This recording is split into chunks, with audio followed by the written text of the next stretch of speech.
আমাদের এই জার্নিটা শুরু হয় পুরনো দিল্লি রেলওয়ে স্টেশন থেকে রাত 11টার সময়।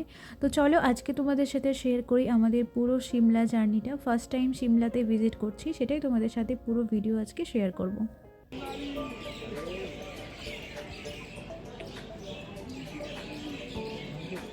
হ্যালো সবাইকে, আমার নতুন একটা ব্লগে তোমাদের সবাইকে আবারও অনেক অনেক স্বাগত জানাই।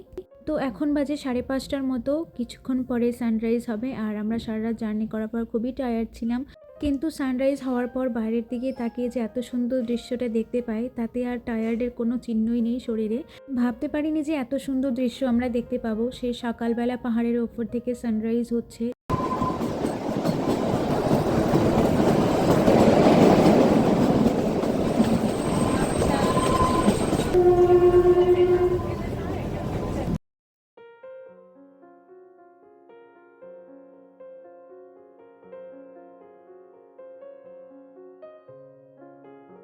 তো রাস্তার অপূর্ব দৃশ্য উপভোগ করতে করতে আমাদের সামনে চলে আসে ব্রেকফাস্ট। আর এখানে ছিল বিস্কুটস, তারপর ছিল বাটার ব্রেডস, আর ছিল হচ্ছে ভেজ পকোড়া, আর ছিল চায়ের যত সামগ্রী আছে, চিনি, দুধ পাউডার, এসব কিছু দেওয়া ছিল।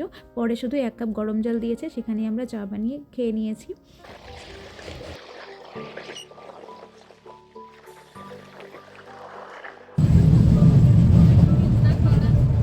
তো অনেকক্ষণ থেকে ভাবছিলাম যে কোথায় কোন স্টেশনে দাঁড়াবে। আর এখানকার স্টেশনটার নাম ছিল বরগ। আর অনেকগুলো স্টেশন আমরা পার করে এসেছি, কিন্তু কোথাও দাঁড়ায়নি। তো এই স্টেশনে দাঁড়িয়েছিল, সবাই যার যার মতো ওয়াশরুমে দৌড়াদৌড়ি করছিল। আর এখানে আমি বসে রোদ পোহাচ্ছিলাম, কারণ পাহাড়ের মিষ্টি রোদ দারুণ সুন্দর লাগছিল। আর যেসব ব্রেকফাস্টগুলো দিয়েছিল সেগুলো একদম তো ঠান্ডা, মানে মনে হচ্ছিল বরফ দিয়ে বানানো, সেজন্য ফ্রুটি খেয়ে আর একটু ঠান্ডা হয়ে নিচ্ছিলাম। যাই হোক, এরপর চলে আসে আরও অপূর্ব দৃশ্য। এতক্ষণ তো পাহাড় গাছপালা দেখে যাচ্ছিলাম, এরপর একটু লোকালয়ে চলে আসে, যেখানে পাহাড়ের উপরে বাড়ি ঘর যা যা আছে সেগুলো দেখা যাচ্ছিল। আর এই পুলটা ছিল ইন্ডিয়ান রেলওয়েজ মোস্ট হাইয়েস্ট পুল, যেটা আমি ফটোতে দেখেছিলাম, আজকে সামনাসামনি দেখছি। তো দারুণ ভয় লাগছিল, কারণ ট্রেনটা একদম খাদের পাশ দিয়ে চলছিল, মনে হচ্ছে পড়ে যাবো নাকি। তো দেখতে দেখতে খুব সুন্দরভাবে আমাদের জার্নিটা কাটে। তারপর আমরা পৌঁছে যাই সিমলাতে ফাইনালি। আমি সিমলার ফার্স্ট ভিউ দেখার জন্য এত এক্সাইটেড ছিলাম যে নামার সময় আমি জানলা দিয়ে উঁকি মারছিলাম যে কোথায় কোন ভিউ দেখা যাচ্ছে। তারপর ভাবলাম না, নেমে নিই, তারপর ভালো করে দেখা যাবে।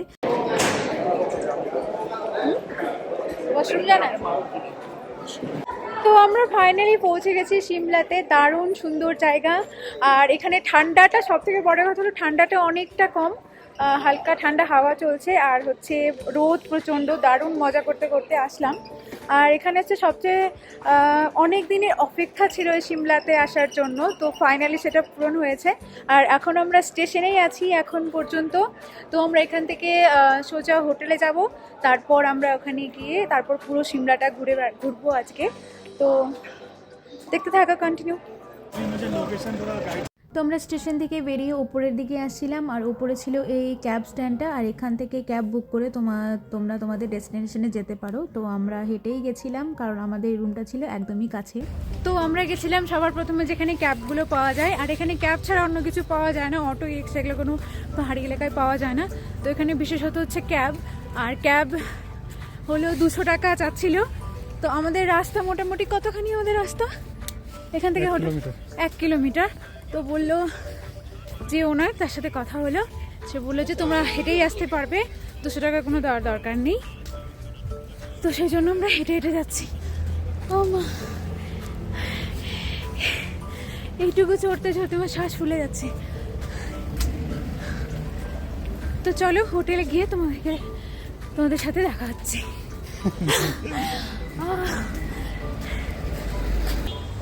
স্টেশন থেকে আমার রাস্তায় আস্তে আস্তে হালাত খারাপ হয়ে গেছিলো, কারণ একটু উঁচু রাস্তা ছিল, খাড়া রাস্তা। তারপর আমরা হেঁটে হেঁটে চলে আসি আমাদের গেস্ট হাউসে। আর এটার নাম ছিল অ্যাপেল হাউস। প্রথমেই এটার ভিউ দেখে আমি জাস্ট ওয়াও, এত সুন্দর ভিউ আর এত কম দামে আমি ভাবতে পারিনি। যদিও আমরা এখানে সিজনে এসেছিলাম, কারণ এখানে আরও বরফ পড়েনি দেখে এখানে একটু কম পাওয়া গেছিলো। তাছাড়া যদি বরফ পড়তো তাহলে আরও একটু বেশি দামি হতো। যাই হোক, ভিউ দেখে তো আমি অনেক খুশি। চলো তোমাদের ভেতরে গিয়ে দেখাই রুমটা কেমন ছিল।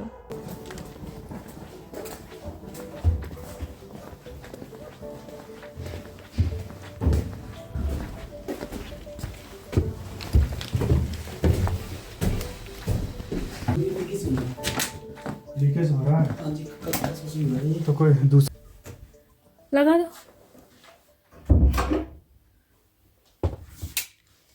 लाइट क्यों ऑफ कर रहा?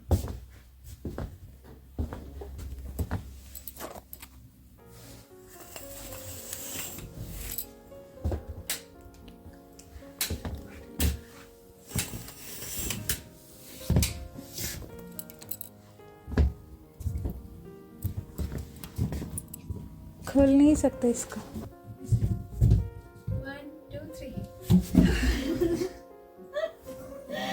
তো আমরা যেখানে আসি আমাদের এটা হোটেল না, অ্যাকচুয়ালি এটা হচ্ছে গেস্ট রুম। আর এই রুমটা দেখে আমার অনেক অনেক পছন্দ হয়েছে, তোমাদেরকে তো দেখালাম।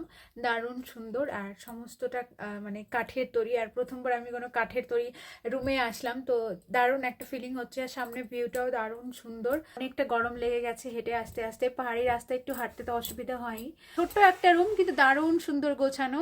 ওখানে একটা আলমারি আছে, ওর খুলে খুলে দেখছে কিছু রাখা যায় না। কিছু রাখা আছে কি ওখানে? বালিশ রাখা আছে না, বালিশ কম্বল রাখা আছে। তো দারুণ সুন্দর রুমটা, তোমাদেরকে একবার তো দেখাইলামই। তো ছোটোর মধ্যে দারুণ ডেকোরেট করা আছে। আর সামনের ভিউ তো অসাধারণ ভিউ। আমার তো খুব, আমরা যেখানেই তুমি যাও না কেন, যে রুমে তুমি পাহাড়ি এলাকায় গেলে রুমের ভিউটাও মেন হয়। তো আমি সেরকমই চাচ্ছিলাম, তো দারুণ সুন্দর হয়েছে।